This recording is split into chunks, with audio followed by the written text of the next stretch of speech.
Hola, muy buen día, somos el equipo número 3 y a lo largo de este video se explicará el cómo se obtuvo el valor de la aceleración de dos objetos, con diferente masa y distinto material de recubrimiento, a lo largo de su desplazamiento en un plano inclinado.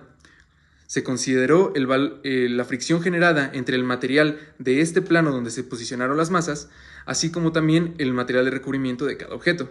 El análisis de este fenómeno se llevó a cabo mediante el programa para videoanálisis de Tracker. Asimismo, los datos obtenidos en este trabajo experimental se compararon con los datos que el modelo teórico nos arrojó.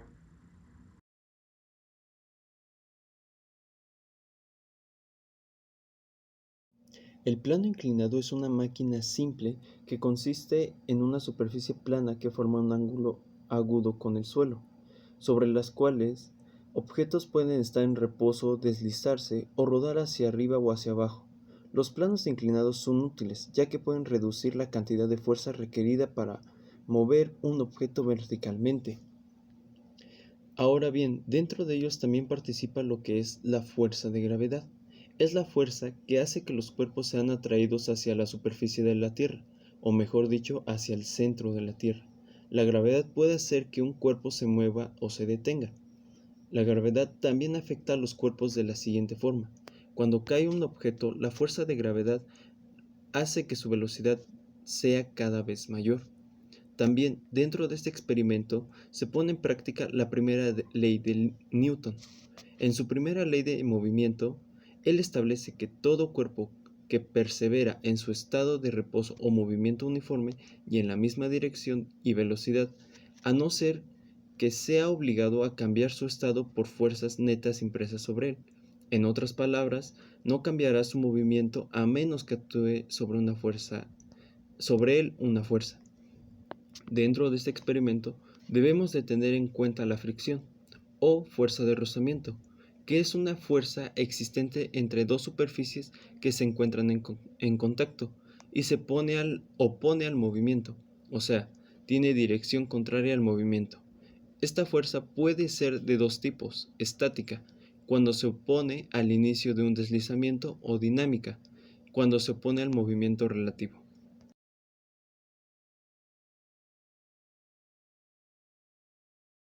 Materiales. Los materiales empleados para el siguiente experimento fueron una resbaladilla de 1,60 metros de longitud, un voluntario el cual se arrojó de la misma con un peso de 64 kilogramos, una mochila de 5 con un peso de 5 kilogramos.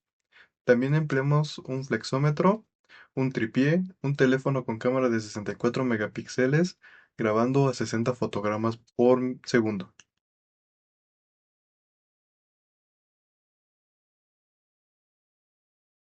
Montaje experimental. Para realizar este experimento colocamos el tripié recargado sobre el tubo de un columpio que se encontraba justamente enfrente de la resbaladilla. Esta vez no pudimos estabilizarlo al 100% debido a que se estuvo sujetando con ambas manos. Esto para minimizar el movimiento de la cámara. El único detalle que encontramos con esta técnica fue que logramos un video que tenía algo de perspectiva. Para contrarrestar esto, movimos la barra de calibración del software tracker para tener una medición coherente con con el marco teórico de estas mediciones. Primero se lanzó una mochila de nylon con un peso de 5 kilogramos, con un coeficiente de fricción de 0.3, debido a que el coeficiente de fricción de esta oscila entre 0.2 y 0.4. Esto debido a la variación de diferentes condiciones. En nuestro caso tomamos una medida de 0.3. Y por otro lado, en el segundo video, como se puede apreciar, el compañero José se avienta de la resbaladilla usando un pantalón de mezclilla.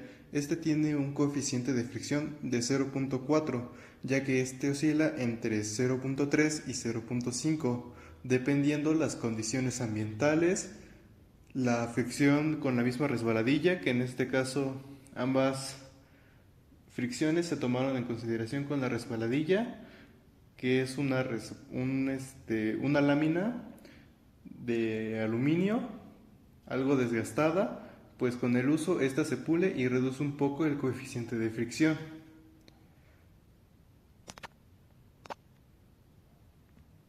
Para realizar estos experimentos, primero se colocó la mochila en la parte más alta de la resbaladilla, dejándose caer y un compañero detuvo la mochila al llegar a la parte más baja para que así pudiéramos calcular mediante videoanálisis en el software tracker la aceleración que ésta tuvo. Posteriormente, el compañero José se lanzó de la misma manera para que mediante igual videoanálisis en el software tracker pudiéramos calcular su aceleración. Comparándola con los valores teóricos, nos dio un margen bastante bueno, bastante aceptable de las mediciones. Esto se mostrará a continuación.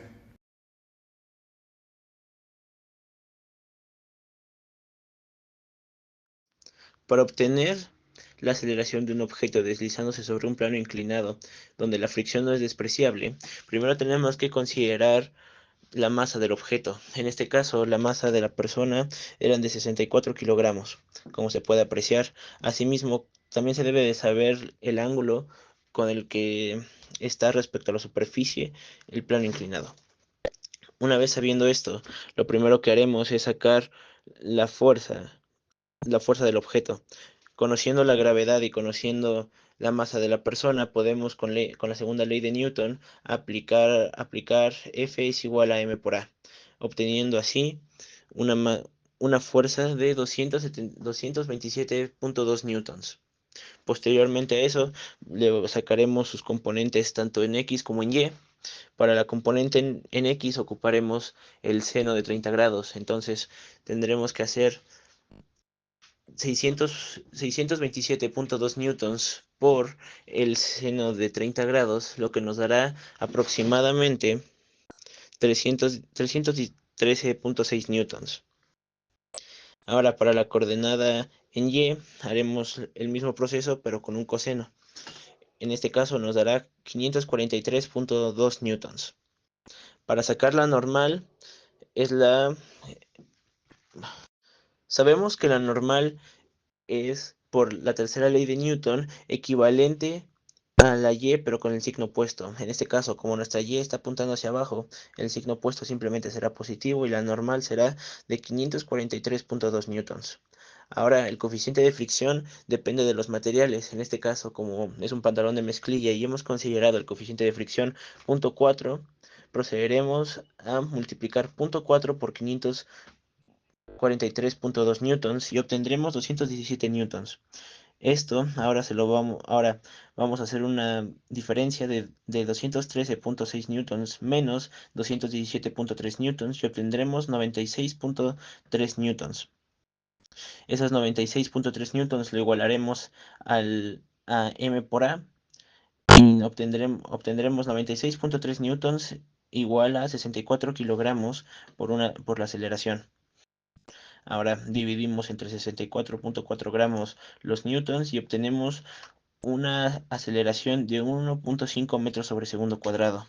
Del mismo modo, obtendremos la aceleración de la mochila de la misma forma, simplemente cambiando los 64 kilogramos por 5 kilogramos y el coeficiente de fricción será de 0.3. Muchas gracias.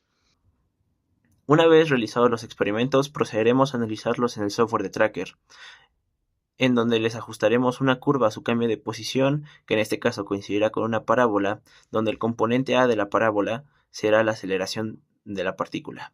En el caso de la mochila de 5 kilogramos, fabricada mayormente en nylon, obtenemos una aceleración teórica de 2.5 metros sobre segundo cuadrado. En cambio, el dato experimental es de 2.056 metros sobre segundo cuadrado. En el caso de la persona de 64 kilogramos que se desliza con un pantalón de mezclilla, obtenemos que teóricamente tendría 1.5 metros sobre segundo de aceleración. 1.5 metros sobre segundo cuadrados de aceleración. En cambio, una vez realizado el experimento y obteniendo los datos, tenemos una aceleración de 1.18 metros sobre segundo cuadrado. Es importante mencionar que en este caso la fricción no es para nada despreciable, ya que en caso de que fuera despreciable, ambos objetos acelerarían al mismo ritmo. En cambio, podemos observar cómo cómo la fuerza de fricción hace que un objeto vaya más deprisa que el otro.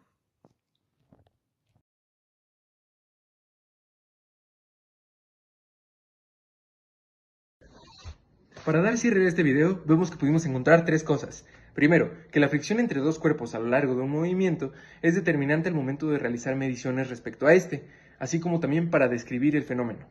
Esto en un ambiente donde no podamos controlar dicha variable, dado que no la podemos llevar hasta cierto punto donde se pueda considerar despreciable. En segundo punto, recopilando los datos experimentales o el análisis de los datos que tuvimos, vemos que en el caso de nuestro sujeto de prueba obtuvimos un porcentaje de error del 21%, obteniendo un valor de manera experimental de 1.18 metros sobre segundo al cuadrado, mientras que el valor teórico esperado era de 1.5 metros sobre segundo al cuadrado. En el caso de la mochila, obtuvimos un porcentaje de error en su aceleración de 13%, obteniendo un valor experimental de 2.06 metros sobre segundo al cuadrado, mientras que el valor teórico esperado era de 2.4 metros sobre segundo al cuadrado. Como tercer punto, y ahora sí para dar cierre, encontramos que la fricción provoca un decremento en el movimiento del objeto y por ende también en su velocidad y en su aceleración.